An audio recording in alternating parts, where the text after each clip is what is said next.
जब वो टिक की साउंड आपको सुनाई देगी तो उसका मतलब कि उसने इस ऑब्जेक्ट को टाइट कर लिया है। आप और छोटी जैसे ये वायर आपको दिखाई दे रही है, इसका भी डायमीटर या थिकनेस मालूम कर सकते हैं। यहाँ पर ये ऊपर जो डिवीजन है, ये इनके बीच का जो फासला है वो है 1 मिलीमीटर का। मेन स्केल रीडिंग उसमें प्लस करना पड़ेगा आपको TSR, थिम्बल स्केल रीडिंग, क्योंकि यहाँ पर जीरो एरर माइनस में थी। जब जीरो एरर प्लस में होगी तो माइनस करेंगे, जब माइनस में होगी तो प्लस कर लेंगे। Hello students, welcome to my YouTube channel. तो आज की इस वीडियो में हम पढ़ने वाले हैं माइक्रोमीटर स्क्रू गेज के बारे में। तो बिना देरी किए चलिए वीडियो को शुरू करते हैं। यहाँ पर आपको स्क्रीन पर एक माइक्रोमीटर स्क्रू गेज दिखाया गया है। तो माइक्रोमीटर स्क्रू गेज क्या होता है, इसके लिए हम इसकी डेफिनेशन को देखते हैं।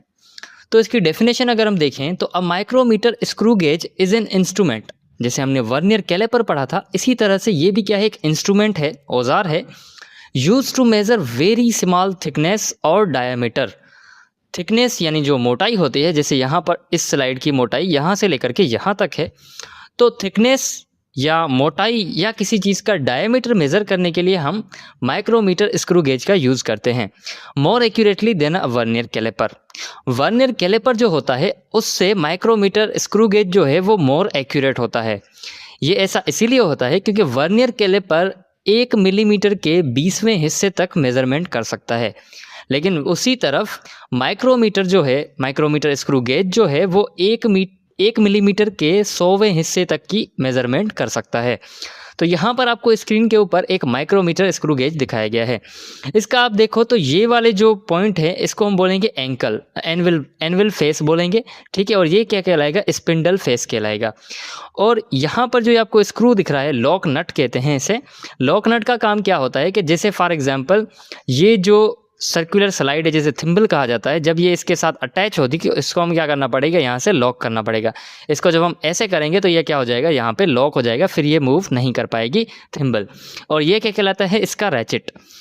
इसको थिम्बल को मूव करवाने के लिए हम रैचेट का यूज़ करते हैं। रैचेट का यूज़ हम इसलिए करते हैं ताकि हमें पता चल सके कि हमें इस ऑब्जेक्ट को कितना टाइट करना है, क्योंकि अगर आप यहाँ से टाइट करोगे तो आपको पता नहीं चलेगा कि कहाँ तक इसको टाइट करना है, जिसकी वजह से रीडिंग में गलती हो सकती है। तो आपको रैचेट को जब घुमाओगे तो रैचेट जो होगा वो लास्ट में एक टिक की साउंड आपको सुनाई देगी।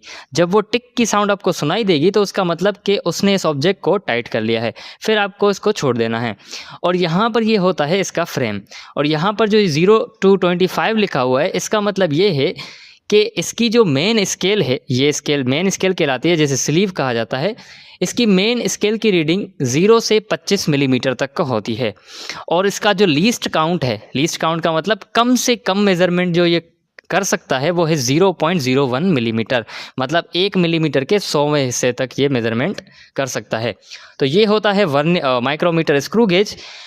अब इसकी मदद से डायमीटर, जैसे फॉर एग्जांपल यहाँ पर आपको एक सिलेंडर दिखाया गया है, तो इसका डायमीटर नापने के लिए यहाँ से यहाँ तक आप क्या करोगे, इसकी डायमीटर नाप लोगे। तो इसका डायमीटर भी मेज़र कर सकते हैं इसकी मदद से। और जो वायर्स होती हैं, जैसे आपको यहाँ पर डिफरेंट काइंड्स की वायर्स दिखाई गई हैं, जैसे लेट से हम इस वायर का आप डायमीटर मेज़र कर सकते हैं, या जिसे हम थिकनेस भी कह सकते हैं। इवन आप और छोटी जैसे ये वायर आपको दिखाई दे रही है, इसका भी डायमीटर या थिकनेस मालूम कर सकते हैं। ये इंपॉर्टेंट इसलिए होता है क्योंकि जितनी वायर स्लिम होगी, जितनी वो क्या होगी, थिन होगी, तो उतनी ही उसकी रेजिस्टेंस ज़्यादा होगी। दैट मीन्स कि वो करंट को इतना फ्लो नहीं करने देगी। और जितनी वायर थिक ज़्यादा होगी यानी मोटी होगी, वो उतना ही करंट को ज़्यादा फ्लो करवाएगी। तो माइक्रोमीटर स्क्रू गेज का इंडस्ट्री में बहुत यूज़ होता है वायर्स की थिकनेस मालूम करने के लिए। तो चलिए बढ़ते हैं आगे कि माइक्रोमीटर स्क्रू गेज की मदद से हम रीडिंग किस तरह से लेते हैं। तो reading a micrometer screw gauge. अब ये सारे इंस्ट्रूमेंट के सारे जो भी पार्ट्स हैं उनके नाम आपको पता चल गए हैं। तो सबसे पहला जो स्टेप है वो क्या है, turn the thimble until the anvil and the spindle gently grip the object. मतलब हमें इस थिम्बल को, इस सर्कुलर स्केल को घुमाना है इस तरह से जब तक कि वो क्या करे, इस ऑब्जेक्ट को, एनविल जो है और स्पिंडल जो है, दोनों एक इस ऑब्जेक्ट को पकड़ ना लें। और हमें तब तक ये करना है जब तक कि रैचेट से आपको क्लिक की साउंड ना सुनाई दे। अगर क्लिक की साउंड आ गई तो आप इसको फिर छोड़ देना, ये ऑब्जेक्ट यहाँ पर टाइट हो जाएगा। और स्टेप 2 जो है, स्टेप 2 में आप क्या करोगे कि स्टेप 2 में taking the main scale reading at the edge of the thimble. अब मेन स्केल जो है, ये आपकी मेन जो स्केल है उसकी आपको रीडिंग लेनी है। रीडिंग कैसे लेनी है, यहाँ पर आपको एक मेन स्केल दिखाई गई है। यहाँ पर ये ऊपर जो डिवीजन है, ये इनके बीच का जो फासला है वो है 1 मिलीमीटर का। मैंने आपको बताया था कि इसकी रीडिंग 0 से 25 मिलीमीटर तक की होती है। तो 0 के बाद ये जो लिखा हुआ है लाइन, इसका मतलब 0 से 1 2 3 4 5 इसी तरह से आगे चलते रहेंगे। ये सारी इनके बीच में का जो गैप है वो है 1 मिलीमीटर का। इसी तरह से इसके नीचे भी रीडिंग लिखी हुई है, लेकिन इसका जो गैप है वो है 0.5 मिलीमीटर का। अब रीडिंग हम कैसे लेंगे कि फॉर एग्जांपल हमारे पास रीडिंग कुछ ऐसी आई है, ठीक है। ये जो हमारा थिम्बल है या जो सर्कुलर स्केल है वो यहाँ तक आके लॉक हो गई। अब रीडिंग हम कहाँ से लेंगे, यहाँ से गिनना शुरू करेंगे 0 से लेके यहाँ तक लास्ट तक, जहाँ पर हमें लास्ट लाइन नज़र आ रही है। अगर आप देखो तो यहाँ से 15 के बाद क्या आया 16, लेकिन 17 वाली लाइन यहाँ पर कहीं भी नहीं दिख रही। 17 वाली लाइन नहीं दिख रही तो नीचे भी एक लाइन दिख रही है, ये क्या है 0.5 मिलीमीटर है। तो अगर ये 16 मिलीमीटर है और इसके साथ साथ यहाँ पर जो भी लाइन होगी वो हमेशा 0.5 मिलीमीटर की होगी। तो 16 मिलीमीटर प्लस 0.5 मिलीमीटर, तो इसका मतलब क्या हुआ, ये 16.5 मिलीमीटर इसकी क्या आ गई, मेन स्केल की रीडिंग आ गई। तो इस तरह से हम मेन स्केल की रीडिंग लेते हैं। फिर देखिए इसमें स्टेप 3 जो होगा उसमें क्या करेंगे, take the thimble scale reading opposite the datum line of the main scale, multiply this reading with the least count. मतलब कि आपकी जो थिम्बल की रीडिंग है, थिम्बल मतलब इसकी जो रीडिंग है वो आपको कहाँ से देखनी होगी कि जैसे मेन स्केल की ये जो लाइन है वो जिसके साथ मैच करेगी इस थिम्बल स्केल के साथ, वो लाइन इसकी क्या कहलाएगी, रीडिंग कहलाएगी। जैसे इस केस में अगर आप देखो तो अभी जो है 0 मैच हो रहा है, अभी देखो ये कितना मैच हो रहा है 43, तो 43 इसकी क्या होगी रीडिंग। पिछले एग्जाम्पल में अगर मैं आपको समझाऊं तो यहाँ पर आप देखो तो यहाँ पर इस स्केल की जो लाइन मैच हो रही है वो कौन सी हो रही है, 0 मैच हो रही है। तो यहाँ पर जो रीडिंग है वो कितनी आ रही है, इस थिम्बल की 0 रीडिंग आ रही है, क्योंकि इस मेन लाइन के साथ ये मैच हो रही है, ठीक है।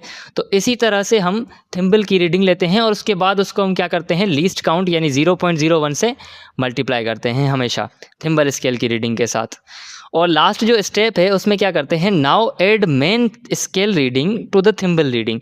हमारी जो मेन स्केल रीडिंग आई थी और उसके बाद जो थिम्बल स्केल रीडिंग हमने निकाली लीस्ट काउंट को मल्टीप्लाई करने के बाद, उन दोनों रीडिंग्स को हमें क्या करना पड़ेगा, साथ में ऐड करना पड़ेगा। तो फार्मूला जो है वो क्या है, टोटल रीडिंग का MSR यानी आपकी मेन स्केल रीडिंग, उसमें प्लस करना पड़ेगा आपको TSR थिम्बल स्केल रीडिंग, और मल्टीप्लाई करके लीस्ट काउंट से इसको मल्टीप्लाई करना पड़ेगा। और दोनों रीडिंग्स को हमें लास्ट में क्या करना पड़ेगा, ऐड करना पड़ेगा। जब आप ऐड करोगे तो आपके पास आंसर आ जाएगा। तो चलिए अब देखते हैं माइक्रोमीटर स्क्रू गेज के टेबल की तरफ। तो यहाँ पर आपको टेबल जो दिखाया गया है इसमें जैसे हमने वर्नियर कैलिपर में 0 एरर के बारे में पढ़ा था, यहाँ पर भी 0 एरर की बात होगी। तो 0 एरर का मतलब ये है कि इंस्ट्रूमेंट के बीच में जब कोई ऑब्जेक्ट नहीं रखा होता तो उसकी जो रीडिंग है, मेन स्केल की रीडिंग और थिम्बल स्केल की रीडिंग, दोनों की 0 वाली लाइन एक दूसरे से 100% मैच होनी चाहिए। तब हम कहेंगे कि इस इंस्ट्रूमेंट में कोई भी 0 एरर नहीं है। अगर ये लाइन कहीं मैच होती है तो इसका मतलब कि इसके ऊपर कोई ना कोई 0 एरर है। वो 2 केसेस में आगे हम देखेंगे। अभी इस केस में कोई भी 0 एरर नहीं है। अगर 0 एरर नहीं है तो लेट से हमने कोई भी ना कोई ऑब्जर्व रीडिंग ले ली। अब ऑब्जर्व जो रीडिंग आई हमारी वो कितनी आई कि 2.0 यहाँ पर रीडिंग हमारी आई, हमने यहाँ पर नोट डाउन कर ली, ठीक है। 2.0 कैसे आया, 0 के बाद 1 2 0 के बाद कितना होगा 0.5 1 1.5 और यहाँ पर कितनी आ गई 2 आ गई। अब 2 जो आई वो हमारी क्या है, मेन स्केल की रीडिंग। उसके साथ हमने प्लस करना है किसको, हमारी सर्कुलर स्केल की रीडिंग यानी थिम्बल की रीडिंग, वो कितनी आई है 25, क्योंकि 25 वाली लाइन यहाँ पे मैच हो रही है। तो दोनों को प्लस करेंगे 2.25 करेंगे, लास्ट में हमारा ये आंसर जो है वो भी 2.25 मिलीमीटर आएगा करेक्टेड रीडिंग में। करेक्टेड रीडिंग में हम क्या करते हैं, 0 एरर को या तो प्लस करते हैं या तो माइनस। अब इस केस में कोई भी 0 एरर नहीं थी तो जो हमारी ऑब्जर्व रीडिंग थी वही हमारी क्या होगी, करेक्टेड रीडिंग हो जाएगी। अब अगर दूसरा केस हम देखें जिसमें हमारे पास कोई ना कोई 0 एरर है डेटम लाइन के ऊपर। अब 0 एरर कैसे देखें, यहाँ पर 0 वाली जो लाइन है वो मैच हो रही है इसके साथ, और ये लाइन कितनी आ रही है, यहाँ पर 5 की लाइन ये है, तो 5 के बाद 6 आया फिर 7 आया, तो 0.07 इसकी क्या है 0 एरर है। और ये प्लस पॉजिटिव ज़ीरो एरर है। पॉजिटिव इसलिए है क्योंकि हम ज़ीरो से ऊपर जा रहे हैं, अगर ज़ीरो से पीछे आते तो वो क्या कहलाती, नेगेटिव ज़ीरो एरर। तो यहाँ पर जो पॉजिटिव ज़ीरो एरर है वो हमारी 0.07 मिलीमीटर। अब इस पॉजिटिव ज़ीरो एरर को, अच्छा आप देखोगे कि यहाँ पर 7 पर मैच हो रहा है, तो हमने 7 क्यों लिखा, 7 क्यों नहीं लिखा, यहाँ पर 0.07 क्यों लिखा है, क्योंकि इस रीडिंग को हमेशा लीस्ट काउंट से मल्टीप्लाई किया जाता है और वो लीस्ट काउंट कितना है 0.01 मिलीमीटर, तो ये बन गया 0.07 मिलीमीटर। अब जब हमने सेम रीडिंग ऑब्जर्व की, हमारी ऑब्जर्व रीडिंग 2 थी, तो जब हमने 2.0 इसकी रीडिंग हमने लिखी और प्लस किया, यहाँ पर जो थिम्बल स्केल थी वो कितनी आई थी 32। इसके साथ जब हमने प्लस किया 0.32 के साथ, तो आंसर कितना बना 2.32। अब ये हमारी ऑब्जर्व है, ठीक है। इसमें हम क्या करेंगे, करेक्टेड रीडिंग फाइंड करेंगे। करेक्टेड रीडिंग में क्या होगा कि अगर आपकी ज़ीरो एरर पॉजिटिव है तो आप ओरिजिनल रीडिंग में से उसको माइनस करोगे। जैसे हमने यहाँ पे माइनस किया तो आंसर आया 2.25 मिलीमीटर, इसकी रीडिंग आ गई। लेकिन अगर आपकी ज़ीरो एरर जो है वो नेगेटिव है, मतलब ज़ीरो से पीछे एरर है, पीछे एरर है तो पीछे कितने डिवीजन पीछे है 2, तो 0.01 से मल्टीप्लाई करा तो 0.02 माइनस में आ गया, क्योंकि ये माइनस में पीछे जा रही थी। अब सेम रीडिंग जब हमने अप्लाई करी तो यहाँ पर 23 वाली लाइन मैच हो रही थी, तो हमने 0.23 लिखा हमने एज इट इज़ यहाँ पर। फिर जब हमारे पास ऑब्जर्व रीडिंग ये आई तो उसमें से हमें क्या करना पड़ेगा, करेक्टेड रीडिंग में उसको प्लस करना पड़ेगा, क्योंकि यहाँ पर ज़ीरो एरर माइनस में थी। जब ज़ीरो एरर प्लस में होगी तो माइनस करेंगे, जब माइनस में होगी तो प्लस कर लेंगे। तो तीनों केसेस में आप देखो तो हमारी जो रीडिंग है वो 100% सेम आ रही है। यहाँ पर 2.25, यहाँ पर भी 2.25, यहाँ पर भी 2.25, और ये हमेशा सेम आनी चाहिए। अगर सेम नहीं आती तो इसका मतलब आपने ज़ीरो एरर सही से कैलकुलेट नहीं करी। तो यही था आज की इस वीडियो में। चलिए लेते हैं क्विक रिकॉल कि आज की इस वीडियो में हमने क्या पढ़ा। What is screw gauge? Screw gauge का मतलब ऐसा इंस्ट्रूमेंट जो 1 मिलीमीटर के 100वें हिस्से तक मेज़रमेंट कर सकता है और ये वर्नियर कैलिपर से ज़्यादा एक्यूरेट होता है, जिसकी मदद से हम थिकनेस या डायमीटर मेज़र करते हैं किसी भी चीज़ का। और स्क्रू गेज में हमने रीडिंग लेना पढ़ा। रीडिंग में हम क्या करते हैं, सबसे पहले ऑब्जेक्ट को एनविल और स्पिंडल के बीच में फंसाते हैं, उसके बाद हम मेन स्केल की रीडिंग नोट डाउन करते हैं, फिर उसके बाद हम थिम्बल स्केल की रीडिंग नोट डाउन करते हैं और लीस्ट काउंट से मल्टीप्लाई करने के बाद लास्ट में सबको प्लस करते हैं।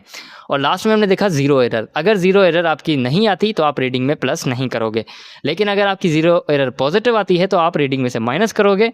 अगर आपकी ज़ीरो एरर नेगेटिव आती है तो रीडिंग करेक्टेड रीडिंग में आप क्या करोगे, प्लस करोगे। तो आई होप आपको ये वीडियो क्लियर होगी। अगर आपको फिर भी कोई डाउट है तो आप कमेंट सेक्शन में हमसे पूछ सकते हैं। बाकी अगर आपको लेक्चर्स की स्लाइड चाहिए तो इस नंबर पे कांटेक्ट कर सकते हैं। Thank you so much for watching. Good bye.